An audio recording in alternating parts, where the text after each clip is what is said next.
ये बात उन दिनों की है जब बुद्धा मरवन में अपना समय व्यतीत कर रहे थे। इस समय तक बुद्ध की प्रसिद्धि दूर दूर तक फैल चुकी थी। बहुत दूर दूर से लोग अपनी चिंताओं और परेशानियों का समाधान हेतु बुद्ध के पास आते थे। ऐसे ही एक दिन जब बुद्धा मरवन में अपने शिष्यों को प्रवचन दे रहे थे, तभी एक अधेड़ उम्र का व्यक्ति अपने नौजवान पुत्र को अपने साथ लिए बुद्ध की तरफ चला आ रहा था। जब यह प्रवचन स्थल के पास पहुंच गए तो बुद्ध ने एक नजर उन पर डाली और इशारे से बैठने के लिए कहा। जब प्रवचन समाप्त हो गए और सभी लोग वहां से चले गए तो बुद्ध ने उस व्यक्ति को अपने पास बुलाया और बैठने के लिए कहा। वहां चारों तरफ हरियाली छाई हुई थी। मौसम बहुत सुहाना था और तरह तरह के पक्षियों की आवाजें गूंज रही थीं। ऐसा नजारा देखकर उस व्यक्ति को अंदर से असीम शांति महसूस हो रही थी। इसके बाद बुद्ध ने उस व्यक्ति से आने का कारण पूछा तो इस पर व्यक्ति ने कहा, तथागत, मैं 2 दिन की लंबी यात्रा करके अपने पुत्र को आपसे मिलवाने लाया हूं। ये मेरा इकलौता पुत्र है और ये हर समय थका थका रहता है। ऐसा लगता है जैसे इसके अंदर कोई जान ही ना हो। इसका स्वभाव भी काफी चिड़चिड़ासा हो गया है। अगर हम इससे कुछ भी कहते हैं तो यह हमारी छोटी छोटी बातों पर गुस्सा हो जाता है। इसके देखने की क्षमता भी उम्र से पहले ही कमजोर हो गई है और इसके बाल भी सफेद पड़ने लगे हैं। इतनी कम उम्र में इतनी बड़ी उम्र का लगना, मुझे तो कुछ समझ नहीं आ रहा है। तथागत, मैं अपने पुत्र के स्वास्थ्य को लेकर बहुत चिंतित हूं।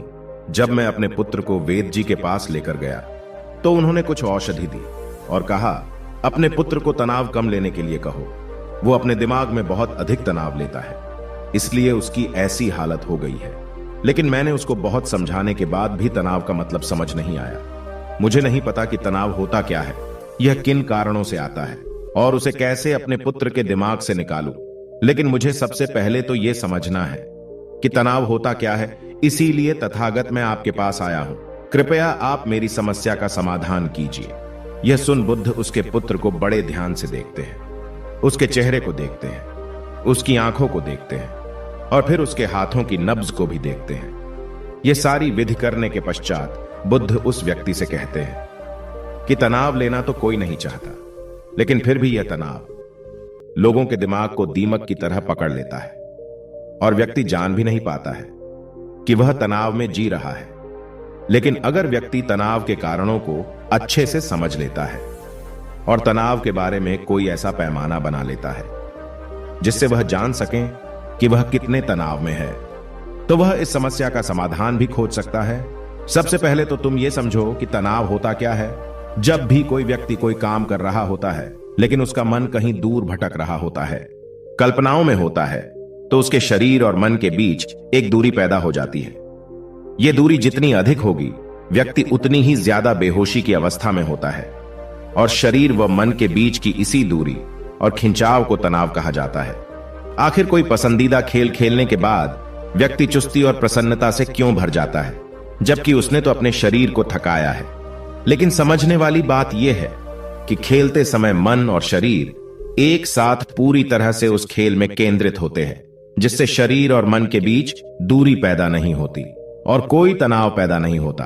और अगर दिमाग में कोई तनाव था तो वो भी दूर हो जाता है।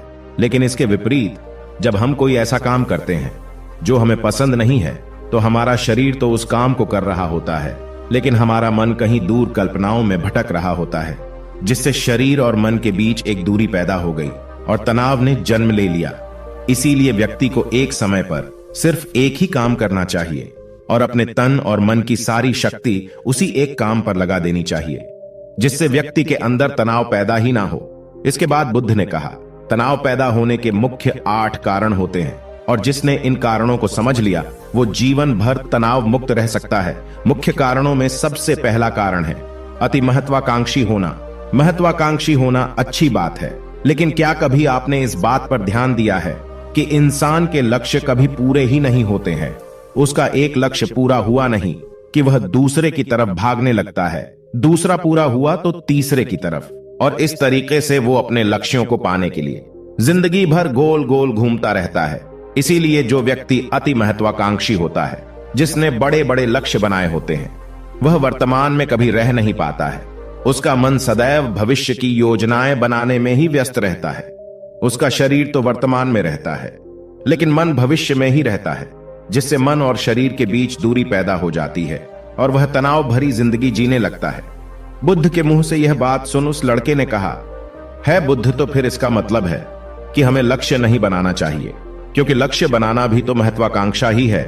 इस पर बुद्ध ने कहा, जीवन में लक्ष्य बनाना कोई गलत बात नहीं है, लेकिन समस्या तब उत्पन्न होती है जब वो अपना पूरा ध्यान उस लक्ष्य से मिलने वाले परिणाम पर ही लगा देते हैं और उसके परिणाम की चिंता करते रहते हैं। व्यक्ति को वर्तमान में जीना आना चाहिए। आप लक्ष्य बनाइए और उस लक्ष्य की प्राप्ति के लिए कड़ी मेहनत करिए, लेकिन साथ ही साथ आपको इस बात का भी ज्ञान होना चाहिए कि आप अभी वर्तमान में जी रहे हैं और वर्तमान ही सत्य है। बुद्ध ने आगे कहा, तनाव का दूसरा सबसे बड़ा कारण है ईर्ष्या करना है। जब व्यक्ति ईर्ष्या और जलन से भर जाता है तो उसका मन अंदर से सड़ने लगता है। ईर्ष्या एक आंतरिक घाव है। आंतरिक घाव यानी मन का घाव। व्यक्ति के शरीर का घाव तो भर सकता है, लेकिन मन का घाव कभी नहीं भर सकता। इसीलिए व्यक्ति को दूसरे की खुशी और तरक्की से कभी ईर्ष्या नहीं करनी चाहिए, क्योंकि ईर्ष्या तनाव का कारण है। इसके बाद बुद्ध ने तनाव का तीसरा कारण बताते हुए कहा कि आरुषिपूर्ण काम न करना, इससे भी मन में तनाव पैदा होता है। जो काम करना हमें पसंद ही नहीं है, जिस काम में हमारी रुचि ही नहीं है, उस काम में हमारा मन लग ही नहीं पाएगा। हमारा शरीर तो वहीं बैठा रहेगा, लेकिन हमारा मन कल्पनाओं की उड़ान भरेगा, जिससे शरीर और मन के बीच दूरी पैदा हो जाती है और व्यक्ति तनावग्रस्त हो जाता है। इसीलिए इंसान को हमेशा अपनी रुचि के अनुसार ही कार्य करना चाहिए। अगर व्यक्ति ने यह पता कर लिया कि उसे कौन सा काम करना पसंद है और वो उसी काम को अपने जीवन का लक्ष्य बना लेता है, तो फिर वो काम उसके लिए काम नहीं बल्कि एक खेल बन जाता है। फिर बुद्ध ने कहा, तनाव का चौथा कारण होता है किसी दूसरे से अच्छा रखना। बुद्ध ने उस व्यक्ति की ओर इशारा करते हुए कहा, एक पिता होने के नाते तुम्हारी अपने पुत्र से बहुत सी अपेक्षाएं होगी कि तुम्हारा पुत्र एक बहुत ही कामयाब इंसान बने, तुम्हारा नाम रोशन करे, जैसा तुम चाहते हो उस तरह का जीवन जिए, तुम्हारी हर बात माने। लेकिन क्या आज तक कभी किसी की सारी अपेक्षाएं पूरी हुई है? जब भी कोई व्यक्ति किसी दूसरे से कोई अपेक्षा रखने लगता है तो वो अनजाने में अपने लिए तनाव पैदा करने लगता है। जरा सोचो कि अगर तुम्हारा बेटा तुम्हारे अनुसार काम नहीं कर रहा है और वो नहीं बन पा रहा है जो तुम उसे बनाना चाहते हो, तो निश्चित रूप से तुम्हारे दिमाग को तनाव तुम्हें पकड़ लेगा। तुम तनाव से भरा जीवन जीना शुरू कर दोगे और इस तनाव के बस में आकर तुम ऐसा व्यवहार करोगे, ऐसी बातें करोगे कि तुम्हारा अपने पुत्र के साथ संबंध और भी खराब होता चला जाएगा। इसीलिए व्यक्ति को जितना हो सके उतनी कम अपेक्षाएं दूसरों से रखनी चाहिए, और अगर पूरी तरह से तनाव मुक्त रहना है तो दूसरों से अपेक्षा रखना ही बंद कर दो। इसके बाद बुद्ध ने कहा कि शारीरिक कष्ट भी इंसान के तनाव का एक कारण होता है। जब व्यक्ति किसी शारीरिक पीड़ा से गुजर रहा होता है तो उसका पूरा ध्यान अपने उस शारीरिक दर्द पर होता है और वो पूरे दिन बस उसी के बारे में सोचता रहता है, जिससे उसका मन दुख के विचारों से भर जाता है और ऐसी स्थिति में व्यक्ति तनावग्रस्त रहने लगता है। यह सुन उस व्यक्ति ने कहा कि हे बुद्ध, शारीरिक दुख तो किसी भी व्यक्ति को हो सकता है, तो फिर क्या हुआ? व्यक्ति जीवन भर तनाव में ही जिएगा? इसका जवाब देते हुए बुद्ध ने कहा कि इंसान को यह बात समझनी चाहिए कि हमारा जीवन दुखों का आधार है। जैसे जैसे हमारा जीवन आगे बढ़ता है, इसमें दुख आते हैं, बीमारियां आती है और फिर अंत में मृत्यु भी आती है। तो बीमारियां इंसान के जीवन का अभिन्न अंग है, कोई इनसे बच नहीं सकता। बस किसी किसी के जीवन में यह समय से पहले आ जाती है तो किसी के बाद में आती है। जब इंसान का मन इस बात को अच्छे से समझ लेगा तो फिर वह अपनी बीमारी के बारे में सोच सोच कर ज्यादा तनाव नहीं लेगा, क्योंकि यह हमारे जीवन का अभिन्न हिस्सा है और इसके लिए व्यक्ति को शारीरिक रूप से भी अभ्यास करते रहना चाहिए। अपने जीवन में व्यायाम और स्वस्थ जीवन शैली को भी जगह देनी चाहिए ताकि उसका शरीर लंबे समय तक निरोगी रहकर सही से काम कर सकें। तनाव का अगला कारण होता है अपनी योजनाओं को समझने के लिए समय न देना। कुछ लोगों के दिमाग में कोई विचार आया ही नहीं कि वो बिना सोचे समझे उस पर काम करना शुरू कर देते हैं, और जब उस काम में उन्हें असफलता मिलती है तो वह तनाव से भर जाते हैं, क्योंकि उन्होंने उस काम को शुरू करने से पहले उसके बारे में पूरी जानकारी इकट्ठा नहीं की थी। इंसान को कोई भी काम शुरू करने से पहले उसके अच्छे और बुरे परिणामों के बारे में ठीक से सोच विचार कर लेना चाहिए। इंसान को इस बारे में भी सोच लेना चाहिए कि अगर ये योजना सफल नहीं हुई तो फिर इसके बाद मैं क्या करूंगा? इसलिए व्यक्ति को अपनी योजनाओं को ठीक से समझने के लिए पूरा समय देना चाहिए, ताकि बाद में उस योजना की वजह से तनाव पैदा ना हो। तनाव का 7वां सबसे बड़ा कारण है टाल मटोल करना, आज के काम को कल पर टालना। आप लोगों ने यह कहावत तो सुनी होगी कि आलस्य इंसान के शरीर का सबसे बड़ा शत्रु है। इंसान आलस्य की वजह से आज के काम को कल के लिए टाल देता है और फिर काम को टालना उसकी आदत बन जाती है।